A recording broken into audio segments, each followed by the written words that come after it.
शेतकरी बंधू भगिनींनो नमस्कार. सह्याद्री वाहिनीच्या आमची माती आमची माणसं या कृषीविषयक कार्यक्रमामध्ये मी अजिंक्य टेकाळे आपलं सहर्ष स्वागत करतो. आजचा विषय आहे काकडी या पिकाबद्दल. काकडी ही मानवी आरोग्यासाठी अत्यंत महत्त्वाची आहे, कारण काकडी ही मानवी शरीराला हायड्रेटेड ठेवते. सोबतच मानवाच्या शरीरासाठी लागणारे खनिजे, जीवनसत्वे आणि अँटीऑक्सिडंट्स ही शरीराला पुरवते. या काकडीचं आपल्या राज्यात आणि राज्याबाहेरही खूप मोठ्या प्रमाणात उत्पादन घेतलं जातं. पण हे उत्पादन घेत असताना जर आपण त्याच्यावर पडणारे रोग किंवा कीड यांचं नियंत्रण जर नाही केलं तर त्यामुळे उत्पादनात मोठ्या प्रमाणात घट होऊ शकते. तर याच संदर्भात आज आपण चर्चा करणार आहोत काकडी पिकावरील एकात्मिक कीड आणि रोग नियंत्रण या विषयावर. तर याच विषयावर मार्गदर्शन करण्यासाठी आज आपल्यासोबत आहेत डॉक्टर दत्तात्रय गावडे सर, जे कृषी विज्ञान केंद्र नारायणगाव पुणे या ठिकाणी पीक संरक्षण विषय तज्ज्ञ किंवा शास्त्रज्ञ आहेत. तर सर, आजच्या कार्यक्रमात आपलं सहर्ष स्वागत. नमस्कार सर. सर्वप्रथम आम्हाला सांगा की काकडीची सद्य परिस्थिती काय, काकडी पिकाची? तसं जर बघितलं तर काकडी पीक आपल्या भारतामध्ये आणि महाराष्ट्रामध्ये वेगवेगळ्या भागामध्ये वेगवेगळ्या ठिकाणी हे पीक वर्षभर घेतलं जातं. म्हणजे बाकीचे पिकं जर आपण तसे बघितले तर 1, 2, 8 म्हणजे सीझनमध्ये घेतले जातात, पण तसं काकडी पीक नाही. ह्या सर्व सीझनमध्ये हे काकडी पीक घेतलं जातं. आणि त्यातली त्यात आपलं महाराष्ट्रातला तर विचार केला तर जवळपास 3,500 ते 4,000 हेक्टर एरिया पूर्ण महाराष्ट्रामध्ये आहे, पण तो असा सलग एरिया महाराष्ट्रामध्ये घेतला जात नाही. म्हणजे बाकीचे पीक आपण बघतो की समजा आपण एखादं कापसाचं उदाहरण घेतलं तर मराठवाडा विदर्भात सगळा कापूस किंवा पश्चिम महाराष्ट्रात सगळा ऊस, असं काकडीचं नाही. काकडीचं प्रत्येक शेतकरी बंधू आपले कोणी 10 गुंठे, 20 गुंठे, कोणी 30 गुंठे, कोणी 1 एकर, काही जे मोठ्या प्रमाणात करणारे ते 2 एकर, 3 एकर अशा पद्धतीने. त्याचबरोबर प्रोटेक्टेड कल्टिवेशनमध्ये सुद्धा काकडी घेतली जाते. म्हणजे जी बंदिस्त काकडी आपण म्हणतो होतं, green house, poly house, net house, ह्याच्यामध्ये सुद्धा काकडीचं पीक घेतलं जातं. तर ही अशी विखुरलेल्या भागामध्ये आणि सर्व सीझनमध्ये घेतली जाणारी ही काकडी पीक आहे. आणि त्याच्यामुळं शेतकरी बंधूंना ह्या काकडी पिकाचं व्यवस्थापन किंवा बाकीचं जे कीड रोग आहे आपल्याला ह्याचं करणं गरजेचं आहे. अच्छा, इतक्या जास्त प्रमाणात आपण उत्पादन घेतो काकडी पिकाचं, तर आता या काकडी पिकावर कोणकोणते नेमके रोग आहेत जे उद्भवतात? आता तसा जर विचार केला तर काकडी पीक हे जे मी तुम्हाला अगोदरच सांगितलं की तिन्ही हंगामामध्ये घेतलं जाणारं पीक आहे. प्रमाण कमी जरी असलं, म्हणजे क्षेत्राच्या दृष्टीने प्रमाण कमी असलं तरी पण ह्याच्यावर रोग असो किंवा किडी असो हे मोठ्या प्रमाणात येतात. आणि त्याच्यामुळे ह्या पिकांचं जे उत्पादनात घट किंवा त्याचं नुकसान ही बऱ्यापैकी होते. मग आता त्याच्यातलं जर आपण रोग जर बघितले तर ह्याच्यावर बुरशीजन्य, जीवाणूजन्य आणि विषाणूजन्य ह्या तिन्ही प्रकारचे रोग येतात. आणि ह्या तिन्ही प्रकारच्या रोगामुळं आत्तापर्यंतचा जर आपण म्हणजे विचार केला तर जवळपास 20 ते 25% फक्त रोगामुळं ह्याच्यामध्ये उत्पादनात घट झालेल्या नोंदीसुद्धा आहेत. मी असं ऐकलंय की जमिनीतूनही काही रोग काकडी पिकावर येतात, तर ते कोणते रोग आहेत?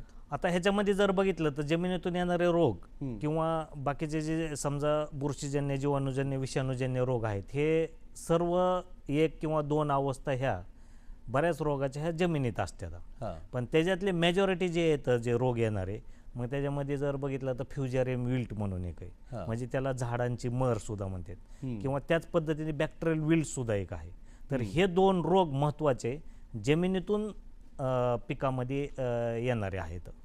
तर ह्यातला फ्युजेरियम विल्ट जो आहे, हा मर रोग, हा जमिनीतून जर पिकामध्ये आला तर सुरुवातीच्या अवस्थेपासूनच आपल्याला पीक म्हणजे जे काकडी पीक आहे हे वाळलेलं, सुरुवातीच्या भागामध्ये जर प्रादुर्भाव झाला तर त्याची एक फांदी वाळलेली दिसते, पानं सुकलेली दिसतात, आणि मग हळूहळू टप्प्याटप्प्याने ते झाड पूर्ण सगळं सुकून जातं आणि वाळून जातं.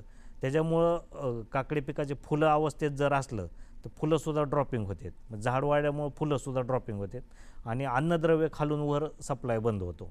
आणि ह्या फ्युजेरियम विल्ट असो किंवा जो मर रोग म्हणलं मी, हा झाला बुरशीजन्य. ह्याचबरोबर एक जीवाणूजन्य सुद्धा मर आहे ह्याच्यात. ही सुद्धा काही प्रमाणात जमिनीतून आणि बियाण्यातून ह्या दोन्ही मार्फत बी ही प्रसारित होते. आणि मग हे 2 रोग ज्यावेळेस जमिनीतून त्या पिकामध्ये येतात तर त्यावेळेस ह्या दोन्हीचा जवळपास प्रादुर्भाव हा सारखाच असतो. थोडाफार बदल आहे ह्याच्यात. म्हणजे जर बुरशीजन्य रोग जर बघितला ह्याच्यातला मर येणारा, तर त्याच्यामध्ये जे मधला स्टेम असतो तो त्याचे झायलम फोलम पूर्ण काळे पडतात आणि ते मरून जातात. तसं बॅक्टेरियल विल्टमध्ये काय होतं की ज्या त्याची वेल असते त्या वेलेतून चिकट द्रव्य स्रावतो आणि त्या चिकट द्रव्यातून म्हणजे जो डिंकासारखा चिकट द्रव्य हा स्रावल्यामुळं त्याच्यातून तो बॅक्टेरिया बाहेर ओजिंग होते. असा ह्या दोन्हीतला फरक आहे. बऱ्याच वेळेस शेतकरी बंधूंना हा डिफरन्स कळत नाही आणि त्याच्यामुळे त्याच्यावरचे जे मॅनेजमेंट आहेत ह्या सुद्धा दोन्हीच्या वेगळ्या आहेत. अच्छा. आता जर फ्युजारियम विल्ट जर बघितला म्हणजे जो मर रोग आहे तर त्याच्यासाठी आपल्याला ट्रायकोडर्मा, सुडोमोनोस ह्या जैविक बुरशीचं ॲप्लिकेशन आपल्याला करणं गरजेचं आहे. मग 2 लिटर प्रति एकरी आपल्याला ॲप्लिकेशन, किंवा जर रासायनिकमध्ये करायचं असलं तर कार्बेंडेजिम नावाची जी पावडर आहे ही 1 ग्रॅम प्रति लिटरने आळवणी करणं गरजेचं आहे. तसं बॅक्टेरियल विल्ट जो आहे म्हणजे जीवाणूजन्य मर, तर ह्याच्यासाठी आपल्याला कॉपर ऑक्सिक्लोराईडचं आळवणी करावं लागते. म्हणजे ही झाली रासायनिक. ह्याच्यामध्ये जैविकसुद्धा सुडोमोनस जी आहे, सुडोमोनसची ही 2 लिटर प्रति एकरी आपल्याला आळवणी जर केली तर ह्या बॅक्टेरियल विल्टचं आपल्याला त्याच्यामध्ये कंट्रोल करता येतं. अच्छा, तुम्ही आता सांगितलं की बुरशीजन्य जीवाणूजन्य हे सांगितलं, पण एक्झॅक्ट वेगळे करून की बुरशीजन्य कोणकोणते रोग आहेत नेमके आणि त्यावर नियंत्रण कसं ठेवता येईल? आता बुरशीजन्य आणि काकडीवरचे जर महत्त्वाचे रोग बघितले तर ह्याच्यात एक 3-4 प्रकारचे रोग आहेत. मग त्याच्यामध्ये पहिला रोग काकडीवर येणारा केवडा रोग एक आहे. अच्छा. ह्याच्यानंतर भुरी रोग एक आहे आणि त्याच्यानंतर पानावरचे टिपके एक आहे आणि मी जो अगोदर हे मर सांगितली म्हणजे फ्युजारियम विल्ट तो बी त्या बुरशीजन्यमध्येच येतो. पण आता हे जे वरचे 3 रोग आहेत हे त्याच्यातले महत्त्वाचे आहेत. मग त्याच्यामध्ये केवडा रोग एक पहिला. तर केवडा रोगाचा प्रादुर्भाव आपल्याला काकडीच्या पानावर वरच्या साईडला पानं जे आहेत हे आपल्याला पिवळे पडलेले दिसून येतात आणि ते पिवळे पडलेले जे पानं आहेत त्याच्यावर टिपके सुद्धा दिसतात आणि मग हे कालांतराने काय होतं खाली सुद्धा पान त्याचे पिवळं पडलेलं दिसतं. ह्युमिड वातावरण किंवा दमट वातावरण असलं तर ह्याचा प्रादुर्भाव जास्त होतो. लक्षणं हे पानावून हळूहळू मग खाली खोडावर सुद्धा काही वेळेस दिसते. जर तुमचं कळी लागलेली असली तर कळीवर सुद्धा आपल्याला त्याचा प्रादुर्भाव दिसतो. हा केवडा रोगाचा एक महत्त्वाचा त्याच्यातलं सिम्पटम्स आहेत किंवा त्याचे लक्षणं आहेत. तर ह्याच्यामध्ये जर बघितलं तर ह्या रोगामुळं काही भागामध्ये जवळपास 50 ते 60% नुकसान झालेले सुद्धा नोंदी आहेत.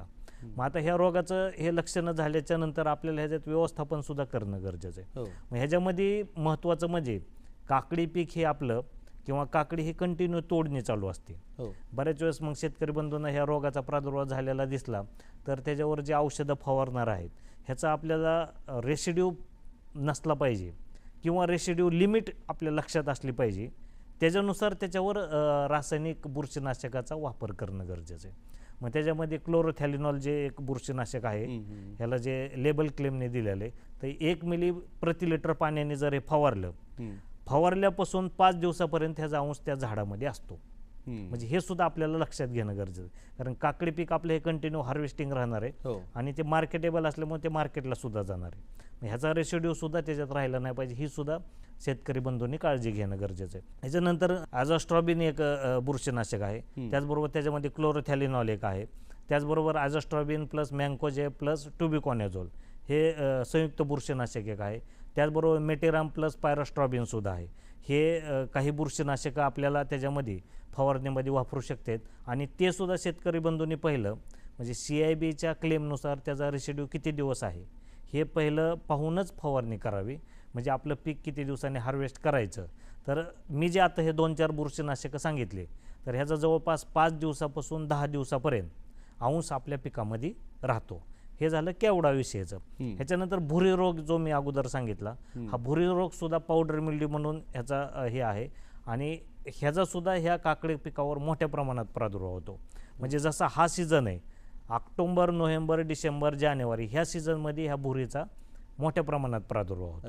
आणि जर शेतकरी बंधूंनी जर ह्याचं व्यवस्थापन वेळीच किंवा व्यवस्थापन नाही केलं तर ह्याचा प्रादुर्भाव वाढत जाऊन झाड पूर्णपणे कॉलॅप्स होतं. आता हे भुरी रोगाचं एक महत्त्वाचं लक्षणं जर बघितले तर पानाच्या वरच्या साईडला पांढऱ्या रंगाचे आपल्याला पावडरसारखे चट्टे पडलेले दिसतात. काही वेळेस ते म्हणजे हिरवट सुद्धा असते. कालांतराने ते काळपट होते म्हणजे तांबूस तपकिरे असे होते. पानाच्या पाठीमागं सुद्धा होते. ह्या भुरीचा प्रादुर्भाव म्हणजे देठावर, कळीवर, फांदीवर आणि फळ असलं तर फळावर सुद्धा ह्या 3-4ही प्रकार ह्याच्यावर ह्याचा प्रादुर्भाव झालेल्या नोंदी आहेत किंवा होतो सुद्धा. मग ह्याच्यासाठी सुद्धा आपल्याला व्यवस्थापन जे आहे हे सुद्धा आपल्याला महत्त्वाचं करता वेळेस म्हणजे ॲझोस्ट्रॉबिन जे 23% आहे 1 मिली प्रति लिटर पाण्याने, हे फवारणं गरजेचं आहे.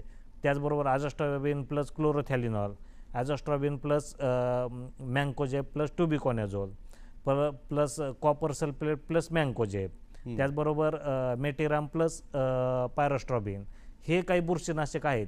हे त्याच्यावर फवारणी करून आपल्याला ह्या रोगाचं व्यवस्थापन व्यवस्थितरित्या करता येतं. ह्याच्यातसुद्धा आपल्याला म्हणजे जसं मी पहिल्यांदा सांगितलं की फवारणीनंतर ह्याचा कालावधी किती आहे हार्वेस्टिंगचा, हे पूर्ण माहिती घेऊनच शेतकरी बंधूंनी फवारणी करावी. किंवा हे मी अगोदर सांगितलं 5 ते 10 दिवसापर्यंत असतो, तर त्याच्यानुसार ह्या वरच्या बुरशीनाशकाचं त्याच्यावर फवारणीमध्ये वापरणं गरजेचं आहे. ह्याच्यानंतर जो तिसरा रोग आहे बुरशीजन्य रोग, तर तो म्हणजे पानावरील टिपके. हा एक महत्त्वाचा आहे. आणि हे 3 प्रकारचे टिपके ह्याच्यावर येतात. त्याच्यामध्ये आंथ्रॅकनोजे, कोलेट्रोटिकम एक आणि सर्कोस्पोरा एक, असे 3 प्रकारचे पानावरचे टिपके आपल्याला काकडीच्या पानावर दिसतात. आता ह्या तिन्हीचा बी जर विचार केला तर जवळपास ॲप्रॉक्सिमेटली सिम्पटम सारखेच आहेत. म्हणजे तांबूस तपक्या रंगाचे चट्टे किंवा टिपके आपल्याला पानावर दिसतात.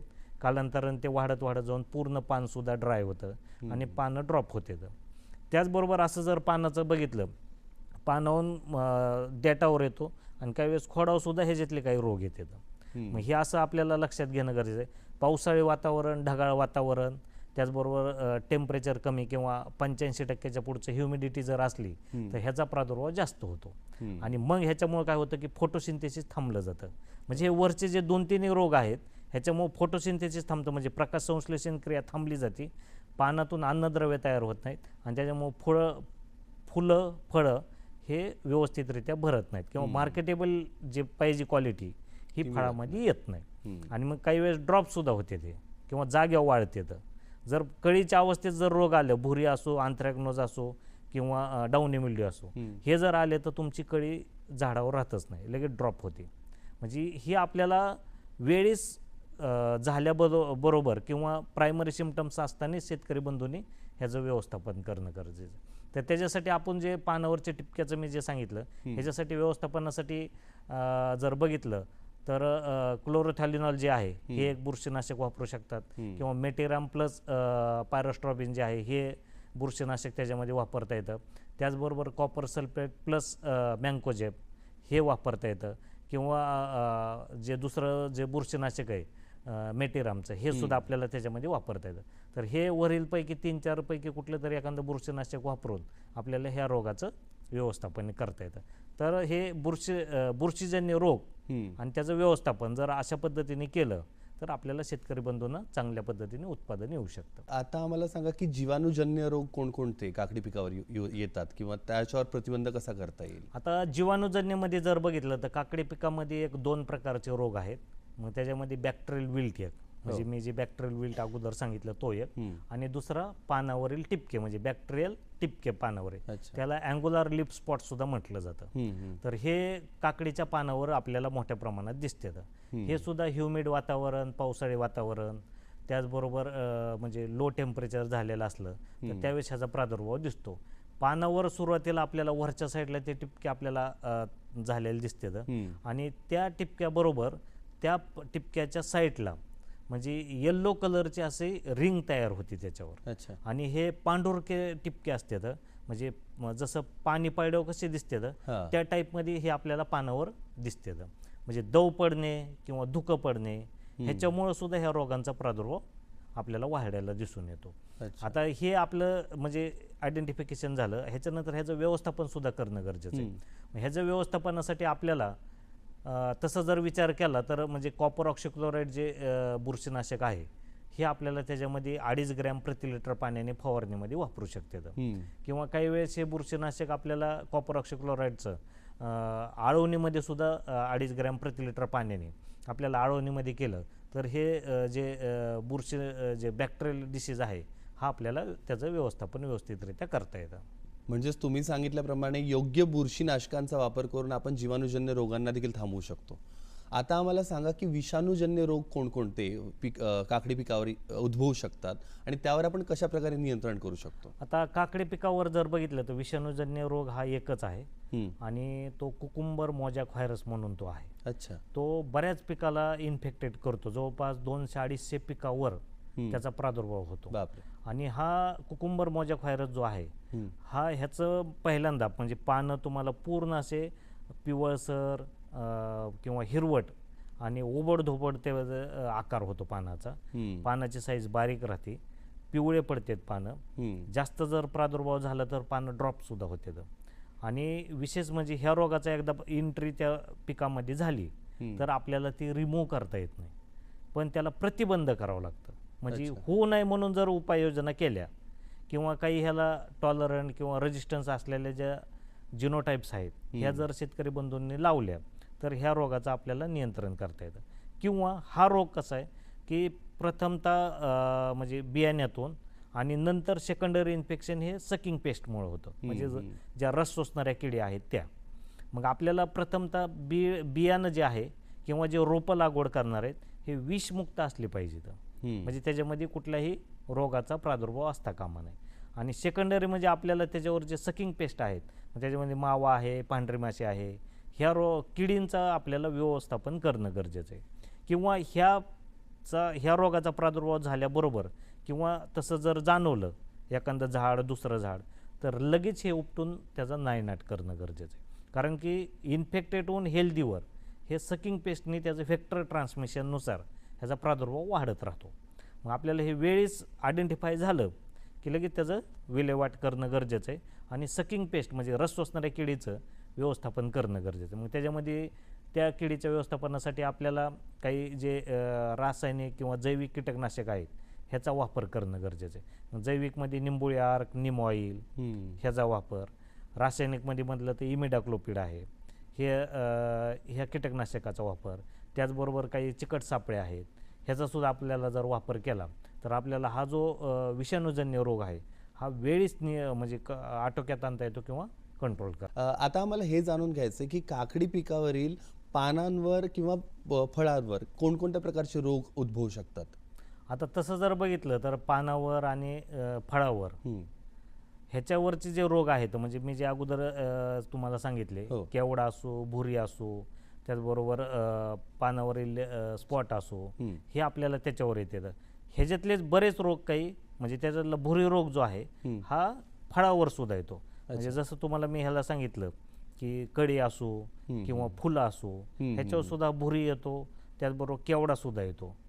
टिपके तेवढे काही म्हणजे फळावर त्याच्यावर दिसत नाहीत.